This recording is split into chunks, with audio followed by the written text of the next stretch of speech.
Hello everyone, hello More3193 and Fishface60. Welcome, you two are the first here as usual. Always respect it. Thanks very much for joining, and welcome to the first in quite a while episode of Blizzard Comedy Profiles, the only video podcast in the world where two comedians talk about what it's like to do comedy. Really, it's a format that I think more people should adopt. Really, it's definitely not been done better by much more famous podcasts before. But welcome. So yeah, really excited about today's episode. We bring back a long-time favourite of both the online and live shows, who we've not interviewed since 2020 before we discovered webcams were a thing. So this will be the first video podcast with this person, unless you count all the streams we do like every month, which they're usually on. But this will be our first interview of this new series. And before we get started, I've dug up an old video of one of her sets with us from a couple of years ago now. It still makes me cackle, so I'm going to show you that, and then we're going to start with the interview. If you have any questions you want me to direct towards Bobbie throughout the show, feel free to put them in the chat. We'll try and get to as many of them as possible. There aren't many of you in the chat, so I probably will get to them, but unless you have like an essay's worth of questions, we're only going to be here an hour. But yeah, so let's find a video clip now, and we'll join you again shortly. I'm actually gay. Is anyone else in this room gay? I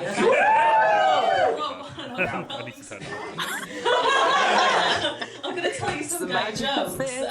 Okay, you ready for gay jokes? Yeah! Fantastic. What did the Can I be seen? patient lesbian Okay, say I'll show to off her Craig after. girlfriend while they were scissoring? Chop chop. Or I could tell you the joke about He-Man's non-binary adversary, they person. I've got a confession to make. I'm not actually gay. I'm bisexual. Yeah! I just tell people I'm gay to get attention. I have a very strange type in people, speaking in very, very broad terms, because I scripted this bit a few years ago when I was less aware of the nuances of gender, so bear with me. With more masculine people or men, I'm attracted to them if they're quite portly, jolly, hairy, like a less sadistic Henry VIII. With slightly more feminine people or women, if they've got quite short hair, quite androgynous, glasses. That sounds fine, that sounds a bit weird and specific. It becomes even weirder when you realise I've just described my parents. Only my attraction to men died when my dad did. So that's that one covered. Okay. Are we listening, class? Are we listening? Give me a cheer if you're listening. I've covered death. I've covered all of it. Every drip. Right, now. Because death is a liquid substance. You drink it in the mornings, you exhale it at night. I've had too much to drink already. I'm having a wonderful time. There we are, and we're live again. Hello, welcome everyone. Hello, nice reminders. Thanks for joining us. I have actually transitioned, haven't I? You can still be heard. Yep, good. I forgot to mute us during the actual during like the first minute or so of that video clip, so you would have just heard us chatting nonsense in the background. I'm glad you're enjoying the subtitles more 3193. I was also enjoying that. I forgot that I'd referred to the audience as a word that cannot be said on Twitch anymore. Apparently, simps, yeah. Simps, why can't it be said on Twitch? I don't know. I think it counts as bullying. Which You bunch of simps! I'm gonna bully. Oh no! I'm bullying the people watching. Amazon are going to cancel us. So, hi Bobbie, welcome Hello. to the show. Hello, Jonny Collins. Hello, Bobbie Jones. Lovely to meet you. Hello. How are you doing? Nice to meet you too. How's the family? Oh, you know, getting through. Getting through. It's been a hard day at the mill. Right, what are we talking about? I'm not Chris Pratt. What are we talking about? At the mill? When you and Elliot were being Northern Mario and Chris Pratt. Oh yeah. Well, we all now know that Chris Pratt is canonically Northern. Yeah. I feel like me and Elliot created a movement there. You did, yeah, absolutely. Yeah. It's a good thing that only like the diehard Blizzard regulars come to this stream, so they actually might get this in joke, because this will mean nothing to anyone else. Yeah, we're keeping it accessible. We absolutely are, and it was a right job subtitling that whole clip. Your I can were very imagine, convincing. yeah. Because my northern accent is so difficult to decipher, obviously. It was, and I had to discover a lot of northern slang I wasn't, specifically Yorkshire slang I wasn't aware of. So that was fun. Yeah. But yeah. So already gone off track. I prepared questions. And It's absolutely fine. About, Can I introduce everyone to Craig? Yeah. This is Craig. This is my new son. He's an octopus from Asda. He was £6 in the Mother's Day range, and if we can imitate each other's smile, just give me 3, 2, 1. There you go. Beautiful. Thank you so much. Also, hello, Hot Storm Productions. Thanks for joining. Hope you're doing well. Hello, Tom. Hello, Tom. Lovely. But yeah, you're doing well. So we just had a little short clip of your. I don't know if it was your first setback, but it was your first live set at Blizzard since lockdown, because it was our first Blizzard show since lockdown, which was like 18 months ago now. Where has the time gone? Indeed. That was good. I really enjoyed that whole clip. So I think that's a bit. I don't know if you're still doing it now, but that whole section, I really like. Of course, I am. Well, I really like it because like, as a premise, it's a really good way of just kind of collating a lot of loosely related one-liners. So it's a kind of an intro you can kind of keep and just kind of keep updating it the more you write. So is that a bit you've had for like quite a long time? It's just been changing over time, or? Yeah, it's a bit that's sort of morphed and evolved over time, definitely. I've had that bit probably since maybe 2017. I've had it for a long time. It's been a while. Definitely post coming out, because I started comedy. I feel like otherwise it might be a little bit of a hate crime if it was. Yeah, when I thought I was completely straight. Yeah. No, but like, it's a bit I've had for a very long time, and I'd forgotten one part of it, which is probably the funniest bit of it, and I don't think it was in that clip. Yeah. Because I watched back an old video of mine, that a gig I did in Sheffield years ago, back in 2019, and so it kind of I rediscovered my own joke and assimilated it back into, because I love doing that. Yeah, I always thought that my memory was very, very good, but then you do comedy for more than, God, how many years have I been doing it now? Getting on for 9 years. Fucking hell. And a lot of the jokes I've forgotten, or they've just evolved so much over time that like... They're like a different thing. Yeah. There's, yeah, exactly. Sorry, just saw Safi Besazania had redeemed hydrate, so I was fulfilling that. No, I need to hydrate as well. You should hydrate as well, and we'll just assume that Craig is hydrating off screen. He doesn't need. He's water based. So let's just assume that he's breathing. He's a permeable being. He's an octopus, isn't he? He is an octopus, isn't he? Look at him. Yeah, that's definitely where the face on an octopus lives.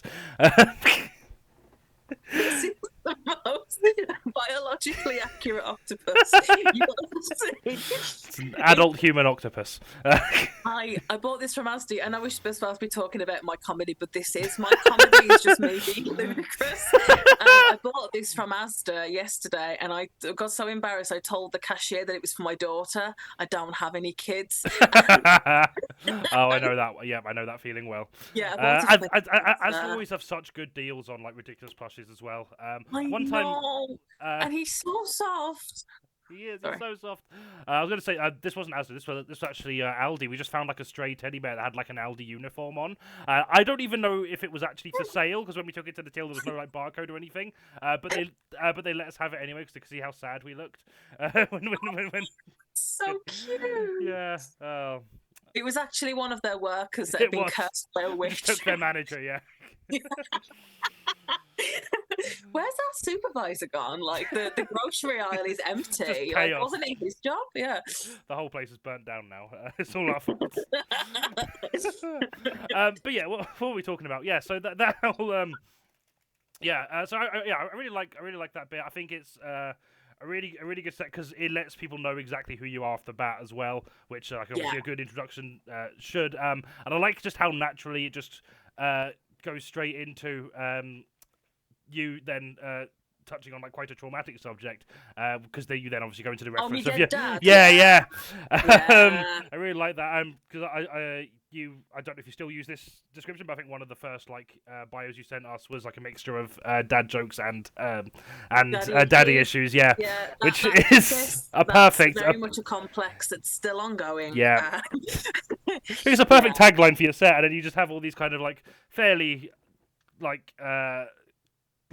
you have all these one-liners which are obviously very gay, but like as far as like joke structure go, fairly kind of normal, and then just completely throw a curveball there, which I feel it's always a fun reaction watching people who haven't seen you before.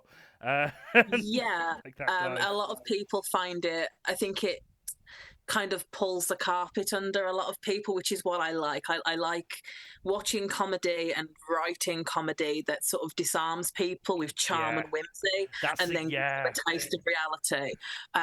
Because life is hard, and my life has been very hard in parts. So I like to remind people of that, I guess, because it is cathartic ultimately. No, definitely. Definitely is. Fully agree with that. Also, Hot Storm Productions has just said Bobbie and Jonny are amazing. Thank you very much. Appreciate that. And he also says that Craig is lovely, and fully agree. We should make an emote of Craig. We need more Twitch emotes. Let's please do. I think we should just bring Craig in. Bring Craig in. If anyone's got any questions for Craig as well as Bobbie. On Craig. Oh, let's try. Yeah. You do know that a lot of octopuses, can't see. Yeah. Maybe they just need glasses. Got no ears to hook them onto though. Oh, that's very cute. Sorry. I'm like a child, aren't I? I don't think I've got ADHD, but you know what? The more that time goes, oh shit, okay, soap wash at 30 degrees. I don't think I've got ADHD, but oh shit, look at this. Do not bleach, okay? Okay. Do not iron. Imagine trying to iron this. Get those creases out of those tentacles. So unpresentable. Flat octopus. Do not dry clean. Do not tumble dry. Made in China. Wow. Incredible, but imported by Asda Leeds. Leeds. Amazing. Two comparable world economies there, China and Asda Leeds. China and Leeds. Yeah. Not even the whole of Leeds, just Asda's in Leeds. Yeah, exactly. Yeah.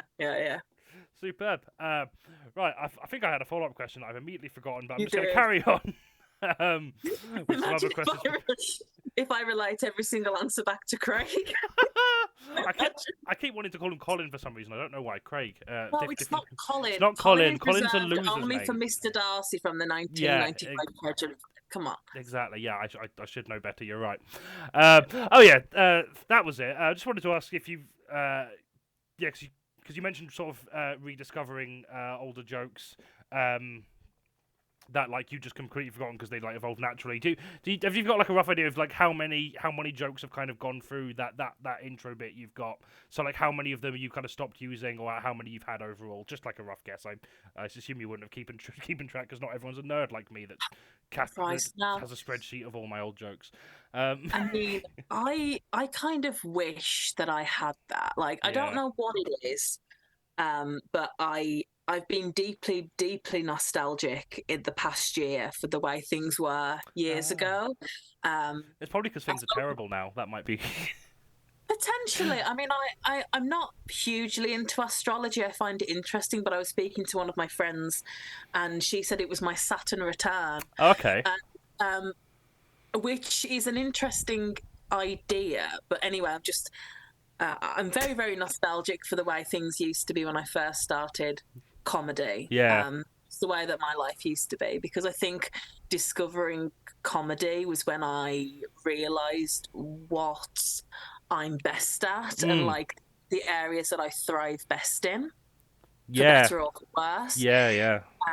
But like, there's a lot of jokes that I used to tell back in the day that I wouldn't anymore. Yeah. Absolutely. Yeah. You know, because growing up as a very, very insecure woman, well, girl, then who became a woman, as Britney Spears was famously. often happens, yeah. Yeah, it normally happens, not always. Not always, but in yeah. my case, yeah. You know, I used to do a lot of like slut shamey jokes, which I wouldn't even dream of telling now, because I am the slut that I would. One woman slut shaming. One woman's slut shaming is another woman's self-deprecation. Exactly. Or in this case, the same woman, just older. Exactly. Yeah.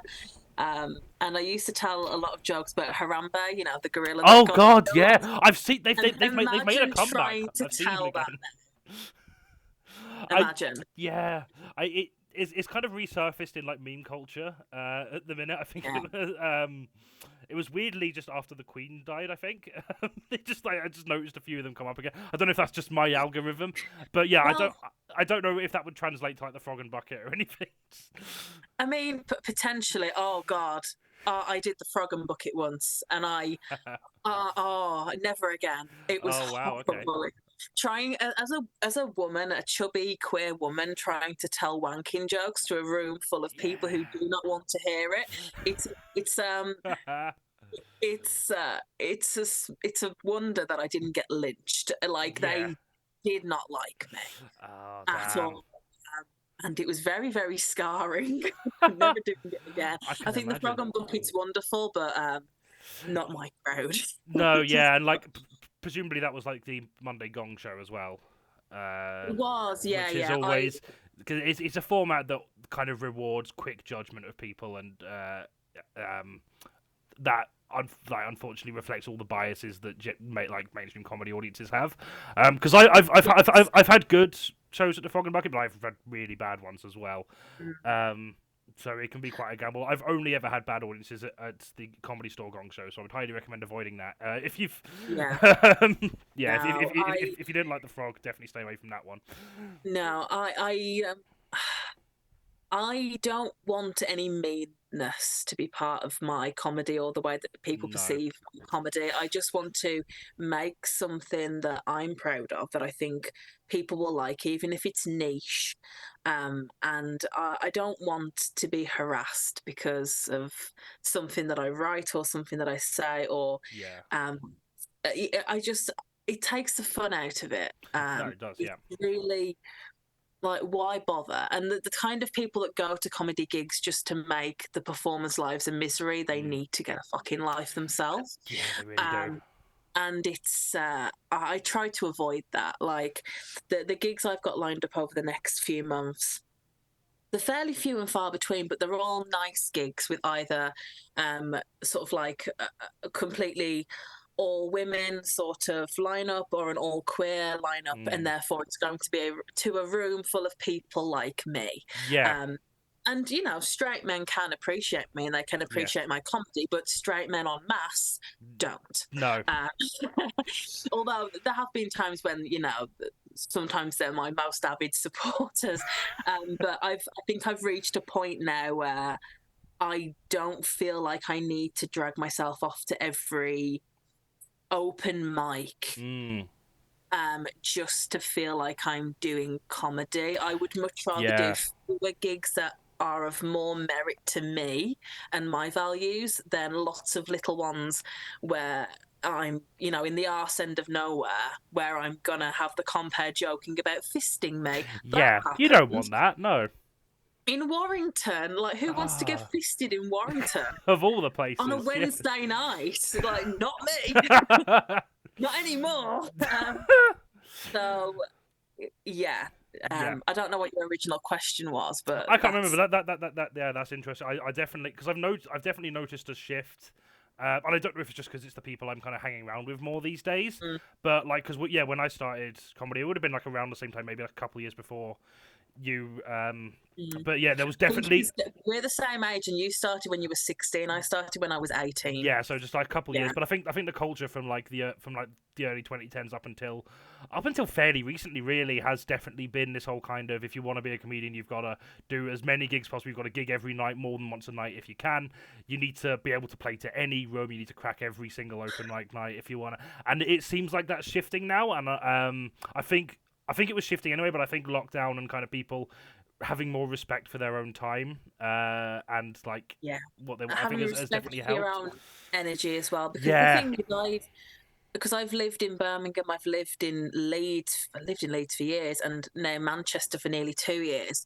I've known a lot of people who've either been comedy promoters or comedy performers, and there's there are some people who just don't want to do it anymore because they've done so well and they've achieved so much success and they think they've made it, and then they get up to the next layer where it's just full of bastards who just completely ruin it for them. And I don't want that to happen to me. No. I don't think my work, I love doing comedy, but I don't want any big success from it, because I feel that. Especially the way that society is at the minute, me as an overweight queer woman cracking jokes, even if it's about like non-threatening topics, you're still gonna get some smart aleck make a fat joke about me that I've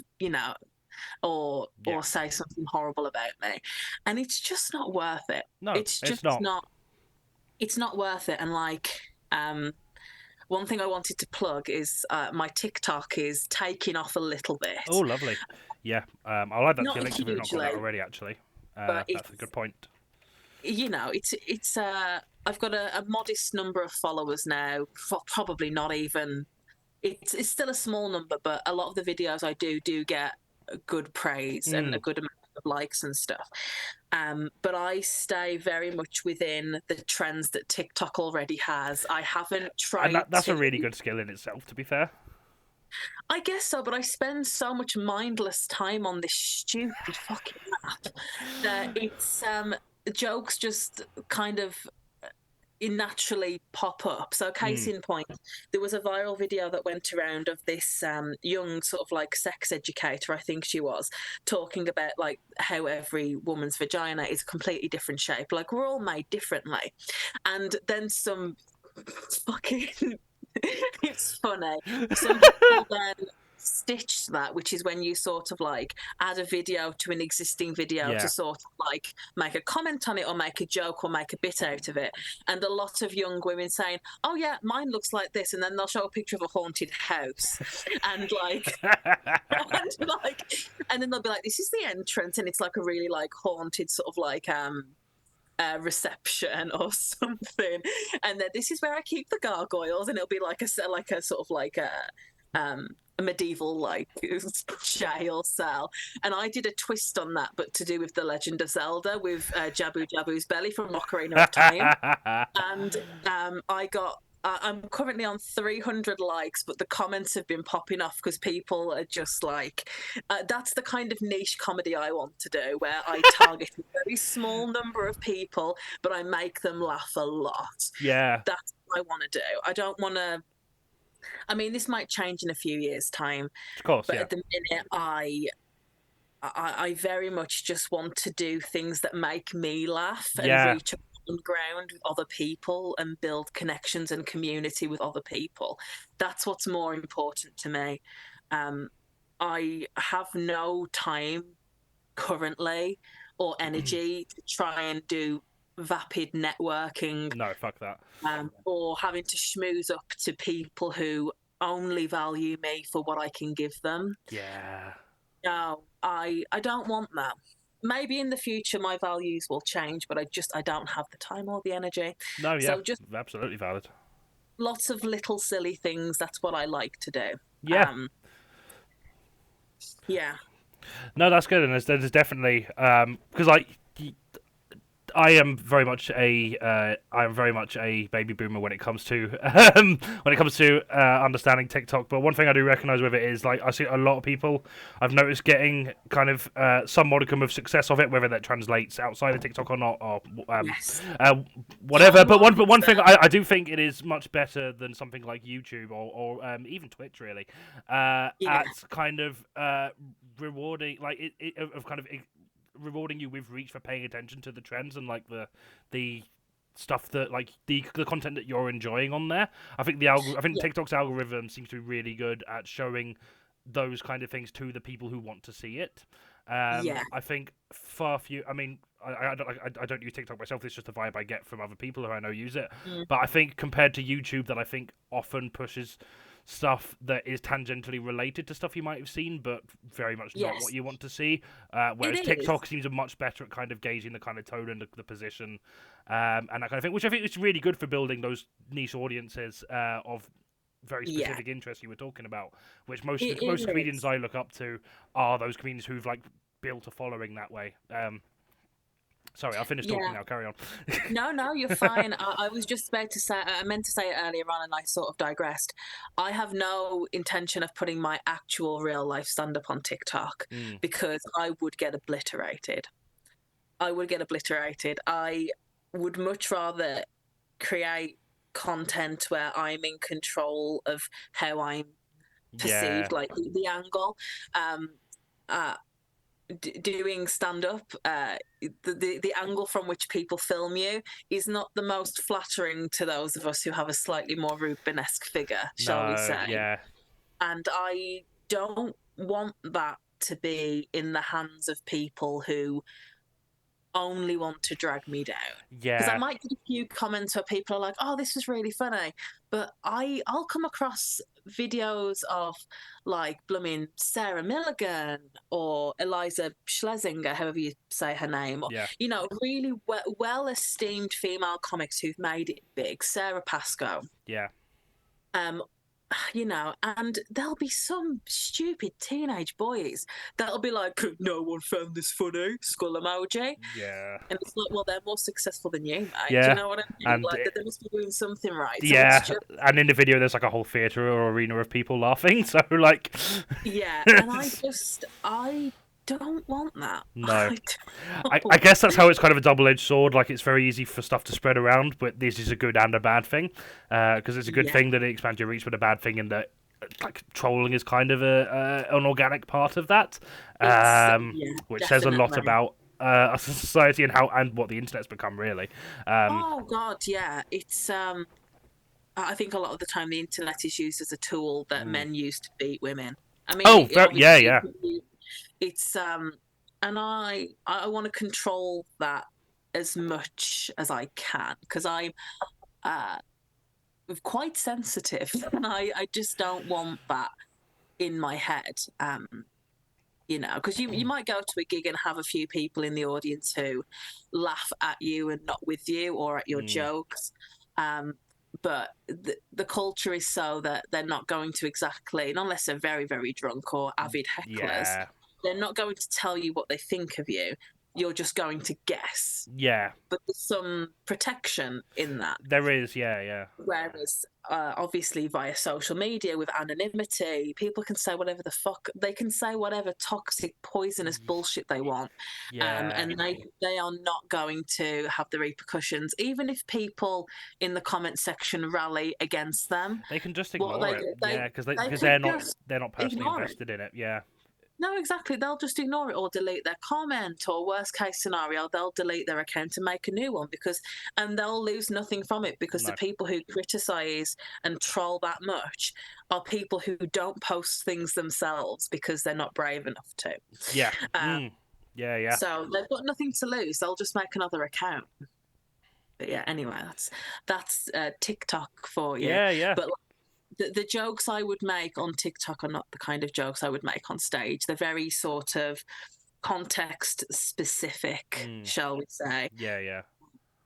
Yeah, but like, it's fun. It's a way for me to feel creative and get sort of validation, because I haven't been gigging as much recently, and I occasionally forget that I am actually quite funny. I'm not like, I know that feeling, yeah. Like I don't think I'm gonna win any massive awards, but it's something I do pride myself on. It's something I do work on, and just doing little TikToks like that where I can just make a small subset of people giggle. Yeah, I love it. I love it. It makes me happy. So. Good. I just want to say I've put your TikTok link as well as other social media links in the chat if anyone wants to go follow Bobbie. I think most of you regulars, so you probably already are, but just in case you're not, go and check Bobbie out. Check me out. Check Bobbie out. Check me. Sorry. I guess one of the advantages of like something like TikTok as well is like, as opposed to like live stand up, is you can kind of like, it automatically curates your audience for you for the most part, so you can do those more niche jokes that would only like get 1 or 2 people on stage laughing at them. Exactly, yeah. Like if so the last 2 TikToks I've done have been like Zelda related, and if you put hashtag Nintendo, hashtag Switch, hashtag Legend of Zelda, then you'll automatically get that crowd. You will. You can't really do that on stage. If I only listen if you've played The Legend of Zelda.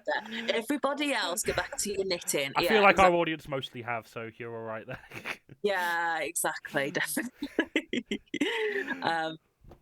So anyway, that's enough about that. Fab, wonderful. Yeah, I've like breezed over like all the prepared questions which you've written answers for, so I'm gonna revisit some of them now. Also, Tom has said that we're both brilliant and funny, so thanks very much, Tom. We're both what? Sorry. That we're both. It says, I think I can speak for us all when I say you're both funny and brilliant. So thanks very much for that, Tom. Thank you so much, Tom. Tom is amazing. Tom is brilliant. Tom is absolutely big. Yeah. Speaking of Tom, actually, I'm going to move on to this is a topic we've not really touched yet. So yeah, who were your kind of inspirations to get into stand-up comedy when you started, and is that the same people who kind of you like who inspire you or like you look up to now, or has that shifted? To quote Garth Marenghi, I'm one of the few writers that actually write more than they read. That's one of my favourite lines. I love it. It applies to me though. That's fair, yeah. I do enjoy watching comedy, but I don't go out of my way to watch it. So like, because I'm on TikTok so much, I'll occasionally see a few snippets. Like just now, like when I was procrastinating on my bed instead of getting ready for this, I saw what Chris Rock had said in response to the entire Will Smith. Oh, I've not even watched that yet. And it is a bit brutal, but I think what a lot of people were thinking anyway. So I'm not going to necessarily take a side with that, but I just... I think I'm in tune with a lot of comedy that's happening recently. I think if something really groundbreaking came out, I'd make the effort to watch it. Like, sure. I mean, this is very dated now, but Hannah Gatsby's Nanette. Yeah, I've still not watched that. I'm terrible. It's been on my watch list since it came out, and I still haven't got around to it.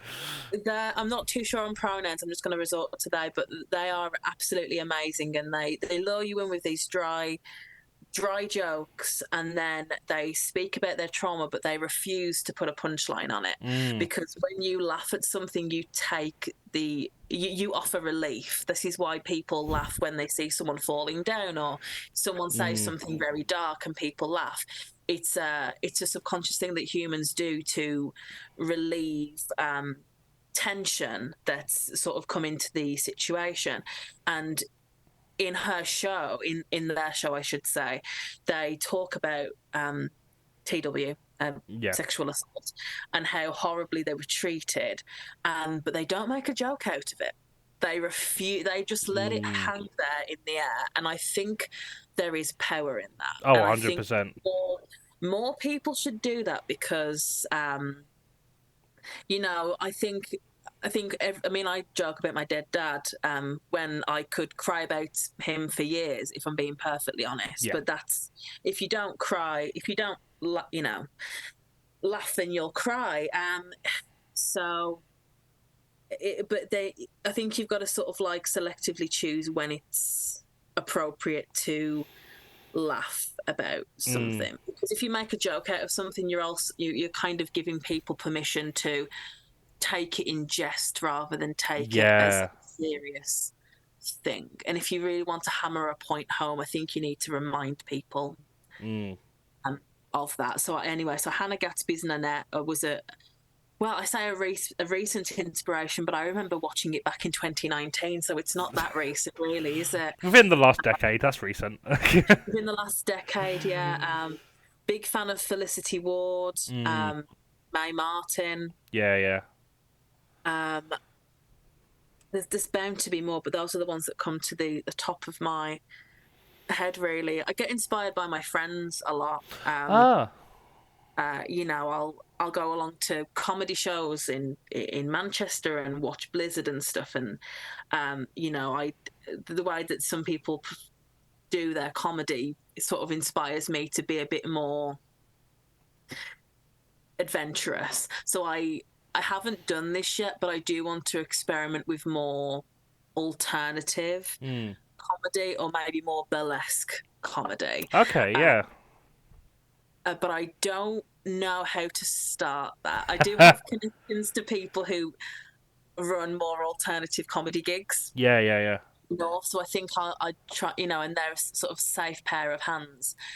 Whether they think the same about me, I don't know. But it would be nice to trial some stuff there and like, and try and do something that's a bit more surreal, because I think my material is quite fantastical in parts, and I do touch on like fantasy and whimsy quite a lot, but it would be nice to make that bring the physicality into it a little bit more, because I always play it very safe in terms of I'm standing on stage wearing the clothes I always do for the most part, delivering jokes. Yeah. And I might like pace up and down, or like bend down to rant, or like to really shout into the microphone.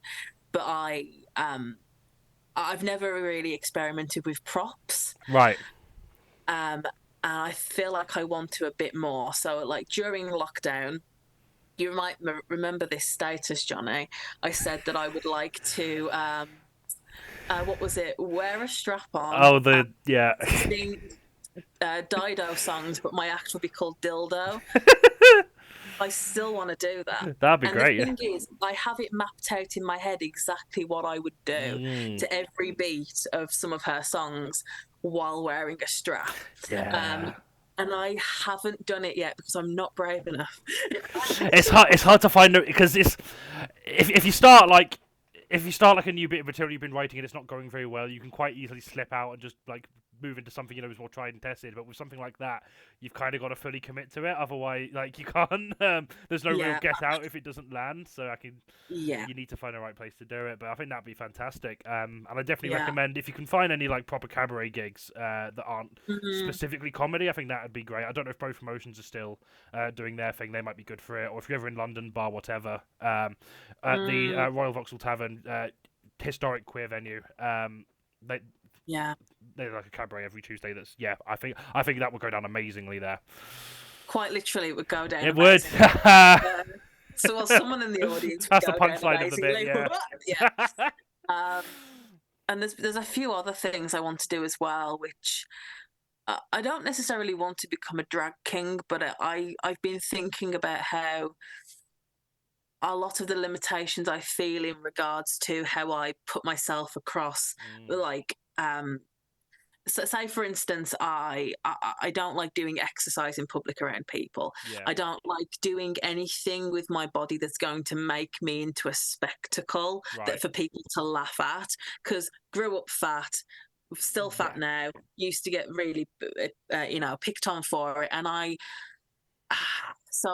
need to find a way of doing things that are a bit more outlandish whilst also protecting myself and not making a spectacle of myself. But I realised that if I were a man or presenting as a man, as a drag king, I feel like a lot of that pressure to still look pretty, or at least fine, would go away. Because if I put my hair in a little wig and drew a beard on myself and you know, I feel like I wouldn't feel like I needed to look okay or pretty or whatever it is. Yeah. And I feel like I'd have a lot more freedom. And I'm not the first sort of, you know, femme presenting person to say that. No. It's like when you're a feminine person, it's almost like you have a responsibility to perform that and uphold that at all times. Yeah, which is drag in its own way, really. We always assume drag's like Christ, a cross-dress thing, but like, drag. yeah, like hyper femininity. This is fucking drag. Yeah, it is drag. Yeah. This is drag. Imagine if I just like took off my tit. Like, this is drag. No, I'm joking. So it's a really silly joke that was, but it is. It's all performative. Yeah. Like it's. You know, I'll take off all my makeup and I'll start looking like a blooming Hobbit extra from Lord of the Rings. Like, it's, I just want to be a bit more experimental, I think, and but have that trust in myself, because I am I've always been a performer, and I can do different things. I just maybe just need to trust myself a bit more. Yeah. And there's even sort of tangentially, but a really stupid bit I want to do, because I work for, I'm not going to say where, but a chemistry department. Yeah. I want to do a really stupid bit about the periodic table. But like, that'd be fun. I've got some cracking jokes lined up, because I fucking see the periodic table every fucking day. It's the pride flag for nerds. It is, though. No, it is. You're right. It's a pride flag for nerds. It's even colourful and shit. Like, so I feel like that would be a good place for me to start, where I experiment with like a PowerPoint and some music and just go to town and rip it to shreds. Say the things that other comedians are too afraid to attack the periodic table. Yes. Had it too easy for too long. I'm going to say what everybody's been saying, and say that the periodic table is not real. And it can't. Yeah, so that's another thing that I almost performed it, actually. And then I had both of my vaccines at the same time during the autumn. Had to back out of this gig. But I've made a start on the PowerPoint. I've got my jokes ready. I am very excited to see what this transformed into. It sounds amazing. I mean, I'm planned to do 2 blizzards, real life blizzards, aren't I? Actually, in the future. You got the birthday one, which is a shorter set, and then possibly 3, because I think we've got you into guest MC at some point as well. Let's. Guest MC, just knock everyone else off the lineup, and it'll just be me going through every single element of the periodic table. Like, that'd be a brilliant theme night to do, just to get one comedian for every element of the periodic table, and just that would go on for ages. There's like 118 on this. Yeah. It's like a 24-hour special. Oh Christ! Really enjoying hearing that, because I mean, at the risk of giving you unsolicited praise, certainly since like the first time I've seen you, and like the times I've seen you more recently, like you are definitely at least coming across like you are more comfortable being a bit weirder, and I mean that in the best possible way, and also just kind of loosening up with your like performance style as well, like kind of like it's obviously still monologuing, as like almost all stand-up is, but you definitely feel more. Like, it seems like you're more confident going a bit more off script and a bit more kind of a little bit more physical with it. This might just be like coincidence from like the times I've just seen you on progressively better days, but it feels like you are. You're absolutely right, and it's something that I can attribute to my involvement in the Blizzard avalanches, because it's increased my ability to focus on being on for longer. So it's a testament to because the Blizzard avalanches that happen every month, and I probably do say like 5 or 6 a year. About 6 a year, I think is. I'm normally on like 50% of them, aren't I? But I noticed the difference when I did my first real life. Not that Blizzard isn't real life, although it can feel like a fever dream. No, understandable, yeah. like going back on stage and doing 10 minutes and thinking to myself, I could do more. I could do more. And it sort of made me feel a little bit braver in my choices. Like, I managed to sustain a pretty good stupid northern character during that whole Chris Pratt bit with Elliot Simpson. You did. That was beautiful. A few weeks ago. That's currently the featured video on our YouTube page. If anyone's not seen that, I love doing that, and it wasn't scripted. Elliot didn't know that I was going to go into full northern. I don't think you knew you were going to go into full northern. No, I did. I had a feeling that I was going to do a silly voice. I didn't realise that silly voice was actually a northern. No, there's nothing wrong with a northern accent. This is coming from somebody who's from Birmingham. Yeah. You know, like regional accents are sexy as far as I'm concerned. That's dragging its own way. Fuck it. Let's just. A black country accent is fucking drag. Are you saying that the Peaky Blinders is true? It is a drag show. You better work down at the pit. Exactly. Imagine RuPaul in Peaky Blinders. Fucking hell. I don't think there's a single like iconic drama or fucking anything that wouldn't be improved if it was just all drag. Oh yeah, that'd actually be really hot, wouldn't it? All of the lads in Peaky Blinders, if they were actually fit women. Yeah. And all of the fit women in Peaky Blinders, if they were actually fit men. Imagine that. Yeah, that'd be fucking brilliant. That would be actually, yeah. I forgot what we were talking about. I don't know. I really don't know. Can someone just like clip the last minute so we can remember what the fuck we were talking about? No fucking clue, man. Oh dear me. Fine. I'm sure if it'll come up again at some point. Maybe not in this stream. Maybe another day. We've been going for like 50 minutes now, so I'll rattle through some of these prepared questions. If anyone in the chat's got any questions they want to ask, yeah, it won't be quick fire, but in theory. Oh yeah, that's what I was going to ask off the back of the very first question. Do you find it harder writing introductions than other parts of your set? No, because I use the same jokes introduction. Sorted then. I mean, not every single thing. Oh, there is a very sort of stock, very easy, accessible joke that I now use about the megabus because I'm classy like that. You know, yeah. Well, no one can afford trains anymore, so even more people use megabus than did before. I've never been able to afford fucking trains. Yeah, but like even fewer people can, so more and more people get megabus references now. Exactly, yeah, because I refer to it as, I say something like, oh, I got here today on the megabus. Any fans of the megabus? Oh, kind of stuff. This is how I rehearse my sets, by the way. If I can foresee the audience going, hey, I go, hey. And then no, same though. It's part of the beats. You need to have that. This is the beat. Yeah. I bring the beat, and the beat is.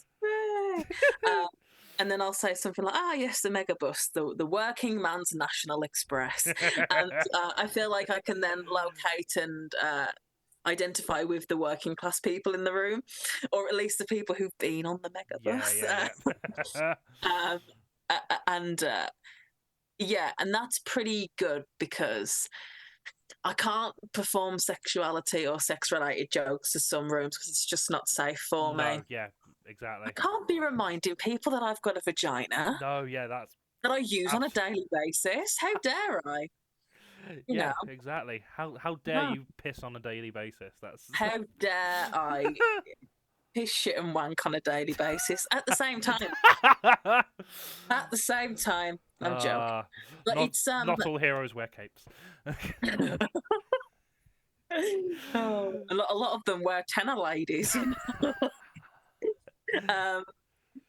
But yeah, there's I don't know what your original question was, but there's some jokes that I just can't tell certain groups of people because it's just not safe. And if I'm drunk enough and I despise the audience enough, I will tell them anyway. Just despite them. Yeah, I get very, very cocky doing comedy sometimes, and I'll think to myself, they're not gonna like me. So why should I entertain them? That's such a freeing moment when you're just like, you already know you won't like me. I already know you won't like me. So I'm just going to make this I'm just going to have fun and make you have a terrible time. Exactly. Yeah. I'm just going to be the what's the name? The fool in King Lear, and tell the truth, whether you want to hear it or not. I mean, that's probably giving myself far too much praise, but it's I think to certain groups of people, the kind of stuff that comedians like us talk about, it gives them a glimpse into a different kind of lifestyle and For sure, yeah. way of thinking, and that can be dangerous sometimes, and some people can navigate that well. I think I can if I need to, but I don't like putting myself in that situation. No, I don't. I get that. I also don't, and I'm probably at less risk in most of those situations. So, or a kind of different risk, I will say, rather than less. Yes, yeah. Definitely, definitely. So yeah, that was a very quick answer, wasn't it? It was quick fire, yeah.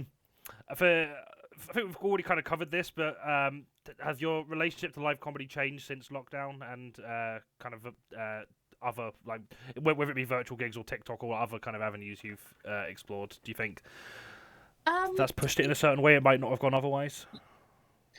I mean, I appreciate it a lot more now because lockdown felt like it would never end, and comedy was the thing I missed the most. And it was an actual, like, it was an actual ache. It was. Yeah. It genuinely was. And it's not like I'm the most active comedian now, but it's very much a part of my identity. And I think I missed comedy more than I've ever missed any loved one that isn't a family member. Right. Do you know what I mean? Yeah. Definitely. Because it's the thing that makes me the happiest. So I appreciate it a lot more now because I'll be sat there in a green room, even if I'm absolutely shitting myself. I'll be sat there and I'll just look around at all these lovely people, and we're all there for a united purpose, whether we can see eye to eye or not. And you just think this is actually a magical thing that we're doing, that we're all here to entertain a room full of people, and we don't know how it's going to go, but that's part of the magic of it. Is you lay yourself out there and you do what makes you happy, and if people like it, fantastic. You know that you're not alone. Do you know what I mean? Yeah. Whereas lockdown was very, very fucking lonely. So I definitely appreciate the magic of it a lot more now. Definitely. That's a really lovely way of putting it. I think that kind of also ties into the general attitude of comedians shifting to be a bit more kind of choosy with the gigs they do after you're missing it for so long. You're like, well, I don't really want to go back to doing every shitty open mic night where I'm gonna get misogynistically heckled or bullied by the promoter. Joking about fisting you. Yeah, exactly. It's not a joke. Just fist me now. Right here on this stage. Right here under the desk. Go on, coward. Don't joke about it, you coward. But it's. I just don't have to. No, you don't. I don't have to. And I think we're all much better off for realising that. Exactly. And I don't feel like, I think I said to you over a year ago, at that point I felt like I had something to prove to myself, I think. And now I don't, because one recent development since you last interviewed me is I did win Quantum Leopard in April, and that's my favourite gig that I've done. It's so lovely, yeah. And I loved it. Absolutely loved it. And it was my favourite one. And it puts all other gigs into perspective, I find. Not specifically Quantum Leopard, or Quantum Leopard is one of those gigs, but there's like a few gigs that really been like, oh, I don't need to put up with this kind of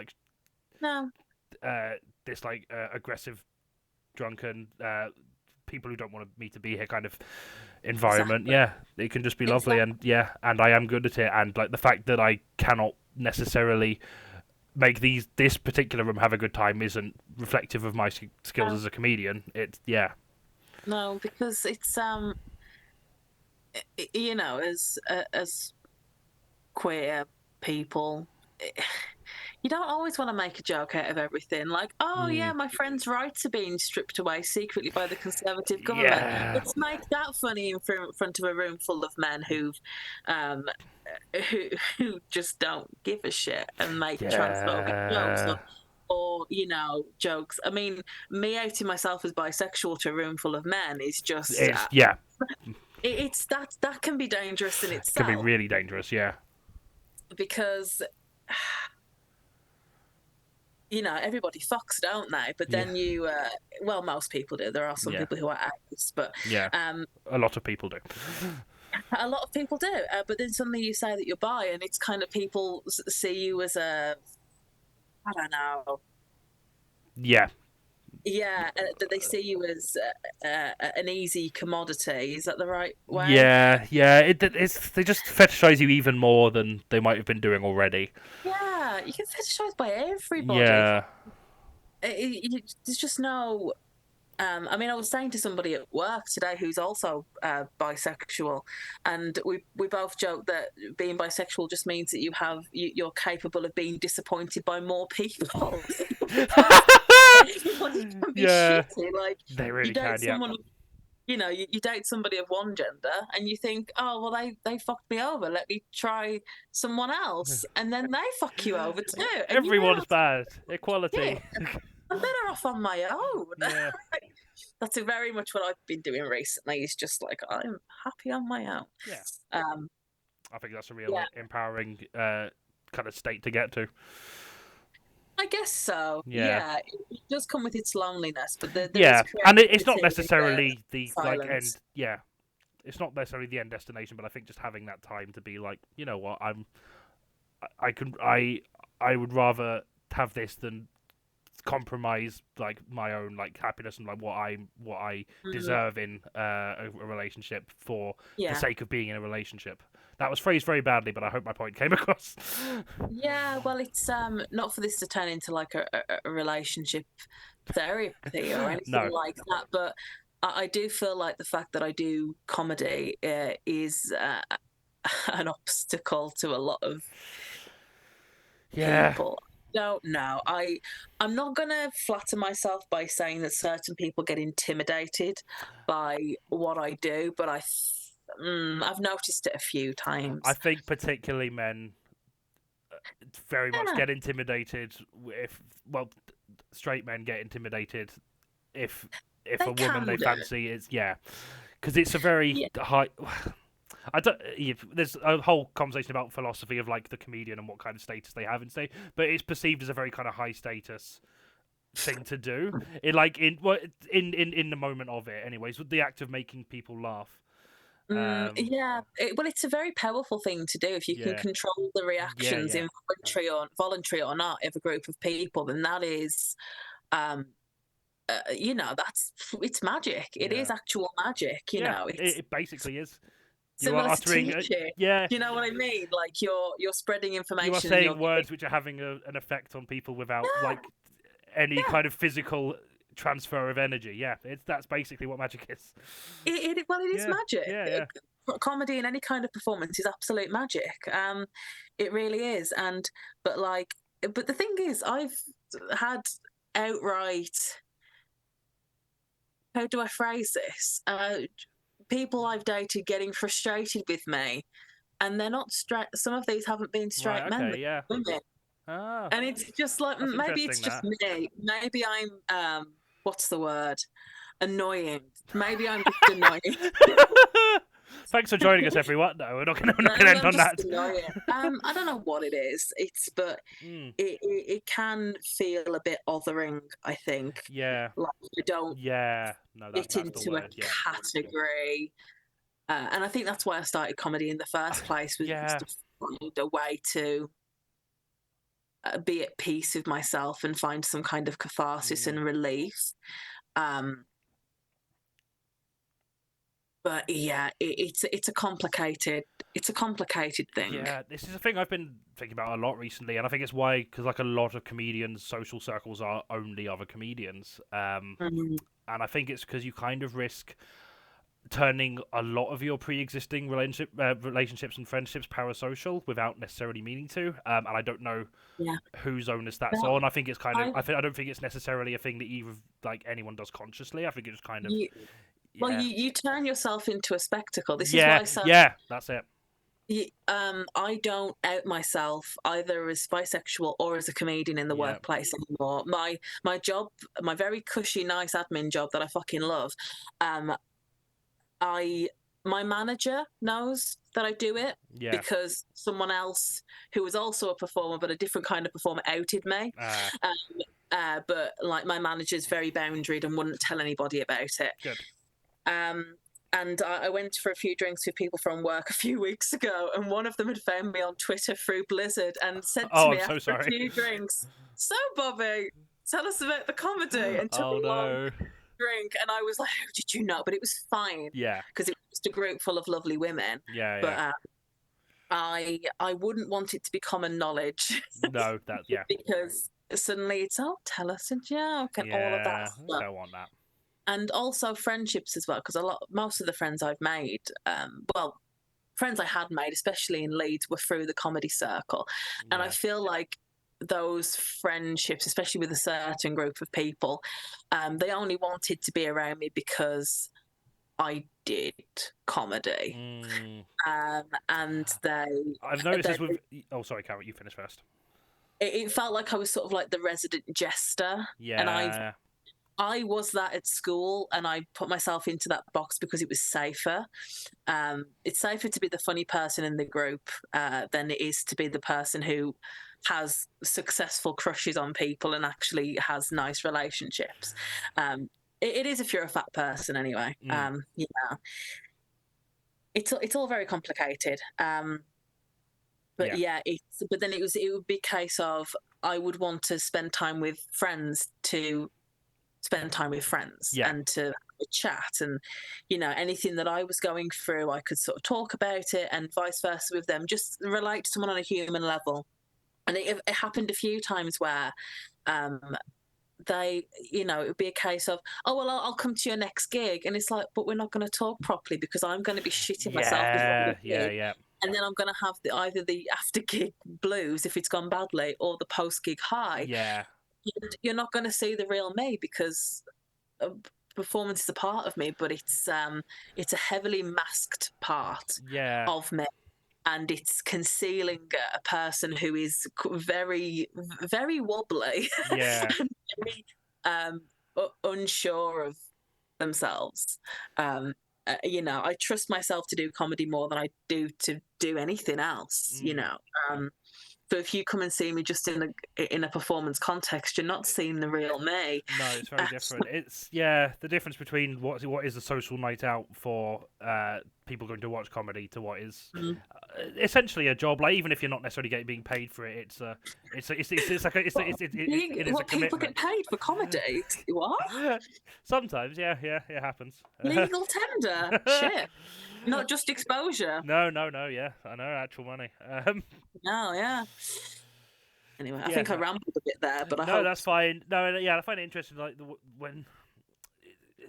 because there are, like, not to name any specific names, I think it can happen to a lot of people, but I think there are definitely comedians who, like, can be a bit fickle when it comes to the kind of relationships they form, and a lot of them are kind of networking based, which isn't always a two-way thing, which can be kind of shit. And I see this specifically from aggressive networking.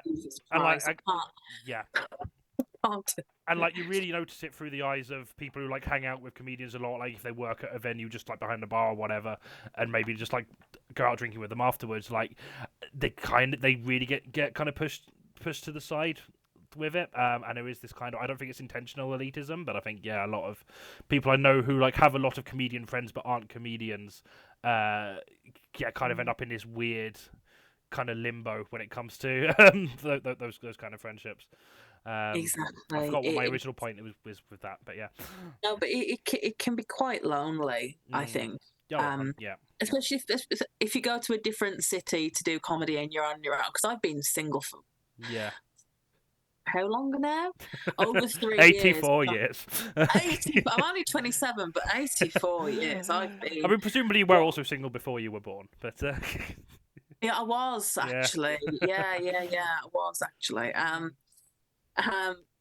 But it's a liberating thing, but it's also a very, very lonely thing, especially if it doesn't go well. Yeah, that fucking sucks when you've not got. But it's better to be on your own doing that kind of gig than be with a partner who is threatened or jealous of what you're doing.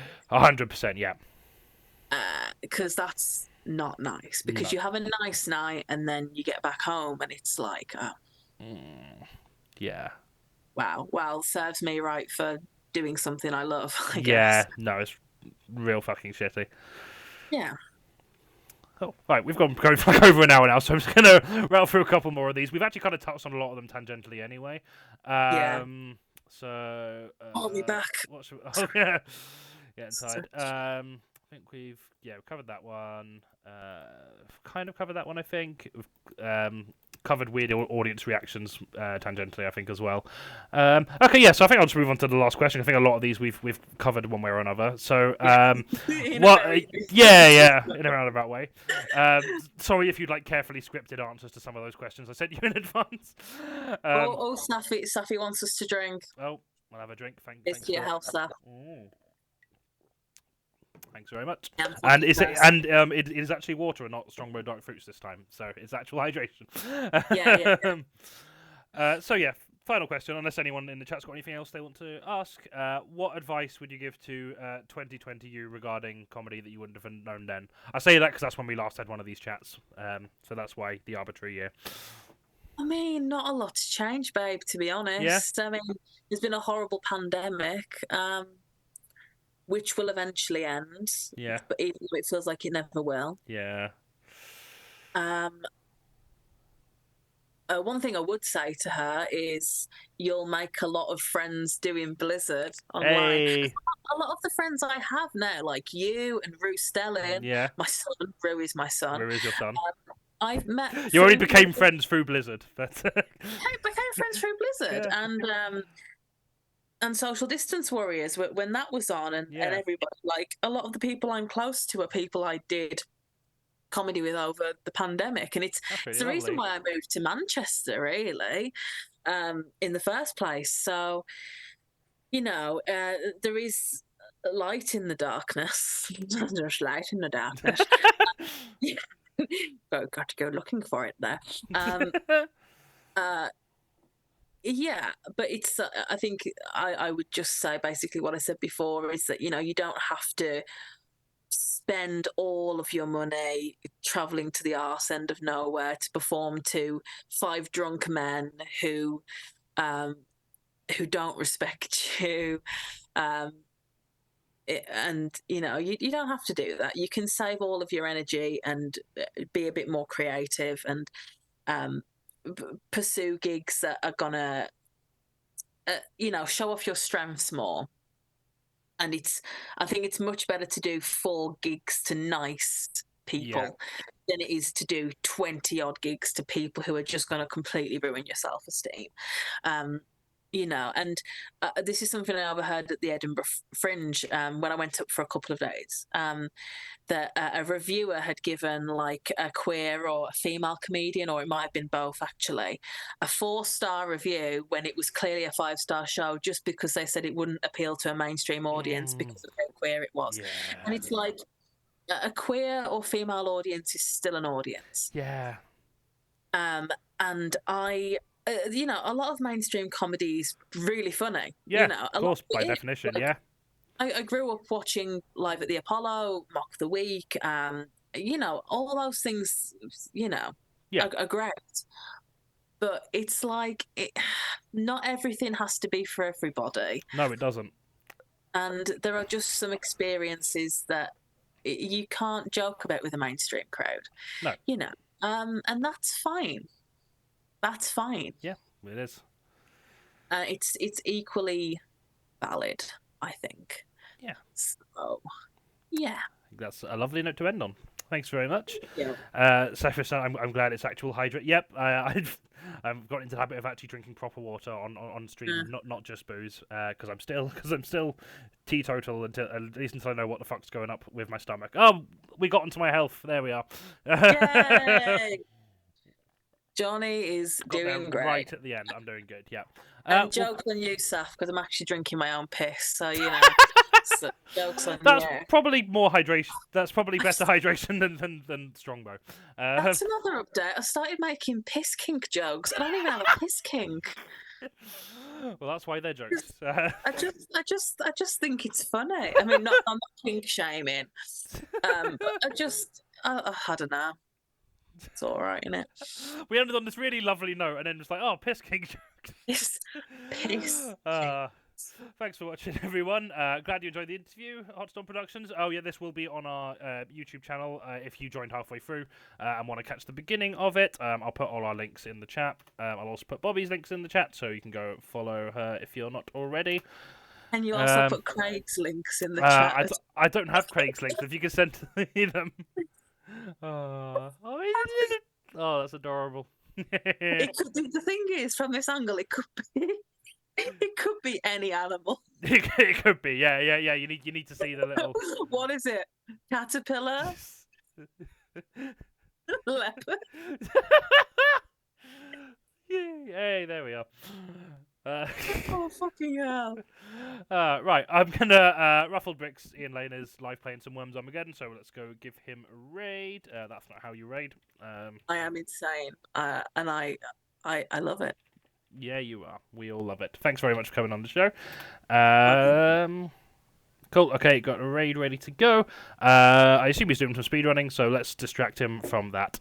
It's been really lovely to see his prowess grow. He's on like 109 viewers now, which is incredible. Given he started off like no, he's done a few like highbrow speedrunning. Well, highbrow's not the word, but like he's surprised. Yeah. No, he's doing good. He's always a lot of fun. And yeah, a regular not a regular in the sense that he hasn't got a repeat booking, but he's been on our streams quite a few times, and he's always a favourite. So we're gonna go on raid Ruffled Bricks, and yeah, I've got a few more of these interviews booked in, none more this month, but I'm gonna start putting them in on our Facebook page as events. So keep an eye on our Facebook page. Who are you interviewing?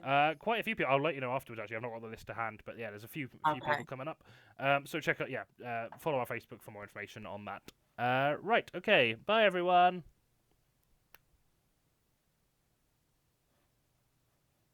Are they gone? Right now. Cool. I think we're off. Yeah, we are. Thank you, Jonny. This was a delight. I feel like I was very rambly, but it's fine. No, it was lovely. That's kind of what I'm after, really. I always worry that I like start interjecting and chatting too much shit when this is not about me. No. So I love when you get a chance to ramble and we get to listen to it. And there's some really insightful stuff there. Thank you. Thank you very much.